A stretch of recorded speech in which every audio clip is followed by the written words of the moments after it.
Okay, so I just finished my playthrough with the Smith's Grip Circ weapon, and I want to talk about it because these things impressed me throughout the entire playthrough. Just the amount of utility these things have is just ridiculous. It's strong against NPC bosses, or just regular NPCs. There are a lot of NPC bosses in Elden Ring's DLC, and these are incredibly strong against pretty much all of them because the NPCs just don't really know how to dodge the heavy attacks, and you can do an uncharged heavy into a charged one, and that typically works pretty well just because they don't know what to do. And it's also strong against regular enemies because you can kind of keep them at a range and, just once again do uncharged heavies or regular charged heavies and keep them at a distance. So super strong against both of those, and even bosses as well. It's incredibly useful for. The damage isn't amazing. It's not bad. And the only reason I'm saying that is just because I don't know how much damage people are doing in the DLC. Like, I don't know if this is really good damage or not. I'm just gonna assume it's not, right? It looks pretty good. The bosses are dying really, quickly, but I still just don't know if this is good damage, right? And I stayed at level 12 Scatter-Tree Blessing for the entire run. I got to level 12 and didn't, upgrade it anymore. I stayed at that for the rest of the playthrough. But even without any blessing, I still think these would be a really solid option. Obviously, the downside of using any of these Smith's Grip weapons is that you have to level up a little bit of faith and intelligence, but they basically get no scaling at all with those stats. So what I did later on, because initially I leveled up a lot of intelligence faith because I thought it was a C scaling and everything. Turns out it's not. It's a C scaling in strength and dexterity with an E in intelligence and faith, which basically means you just get to the minimum required stats for int and faith, which is just 11 for both of them. And then you level up your strength and dexterity. I leveled up dexterity because I put on the blind spot Ash of War and did keen infusion, and it gives an S in dexterity scaling, which is the highest you can get.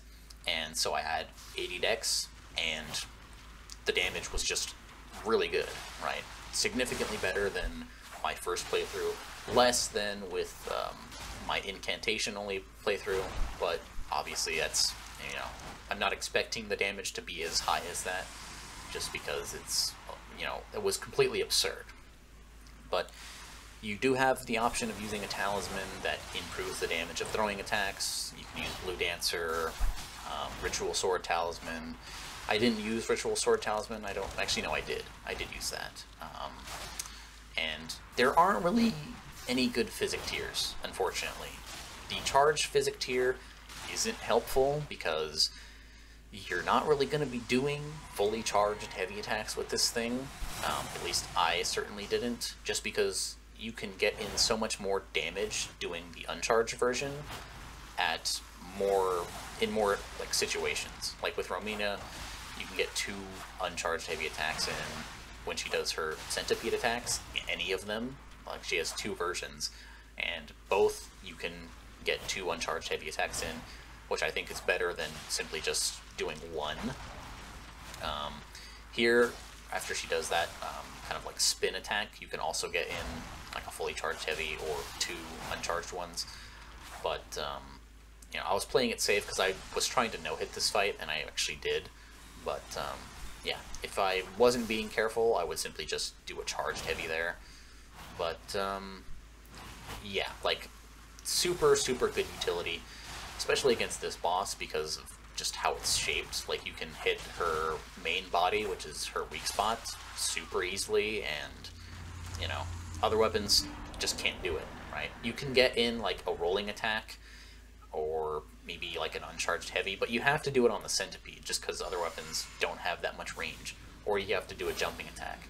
So it's like with this, you just roll heavy attack, and you don't even have to think about it. Like, the weapon just tracks to where you're locked onto, so just super easy. Radon as well. Lion's Claw is just free damage. You get 2 instances of free damage. So it's just super strong in a lot of cases. And I also didn't test a lot of moves to see if I could get an uncharged heavy in. Like, I did test Lion's Claw, and it's free damage basically. Both versions, super easy to avoid and just get a bunch of damage in. But there were some other moves that I didn't test. I didn't test Mesmer's move where he kind of jumps up and then, you know, flies around the arena. I didn't test that one. Probably should have.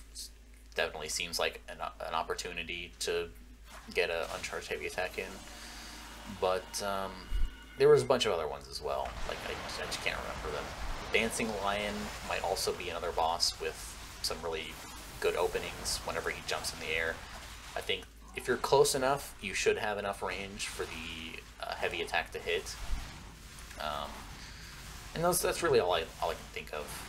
Metter is impossible. Like, I tried, and she's just way too high in the air, and the AoE is too big. Like, you just have to sit there and do nothing, unfortunately.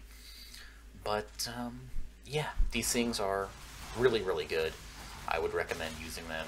Use them however you want. I would recommend using Keen Infusion and having a lot of dexterity, just because it's what worked for me. You could also go with like status, like bleed or poison. I tried using the Ashavor, the poison flower blooms twice, and it does good damage, but it's just, without staggers, it's hard to find an opening to use that Ashavor. So, you know, I ended up switching off of it and not worrying about it. But it is a pretty solid option if you can find windows to actually use the Ashavor, because you can build up poison or any other status effect really fast with these things, especially with the heavy attacks, and you can basically build up status from range, which is pretty good. The unfortunate thing is that you can't put any greases on these things, so you can't use rot grease, poison, bleed, or any of the other ones, which I think is kind of stupid. If you can put an infusion on it that gives it a status effect, why can't you use the grease? Like, that restriction just doesn't make any sense to me, but it's there, and it just kind of sucks. But, yeah. If you wanted to do staggers, you'd probably just have to choose an Ashavor that has the capability of doing that, because I did not get a single stagger on any boss throughout the entire playthrough, and it's kind of just ridiculous that you can't. I didn't try guard counters, though. Maybe you could get a stagger with deflecting hard tier and guard counters, but I didn't try to use them, and maybe those are a better option. But yeah, anyway, that's pretty much gonna be it for me.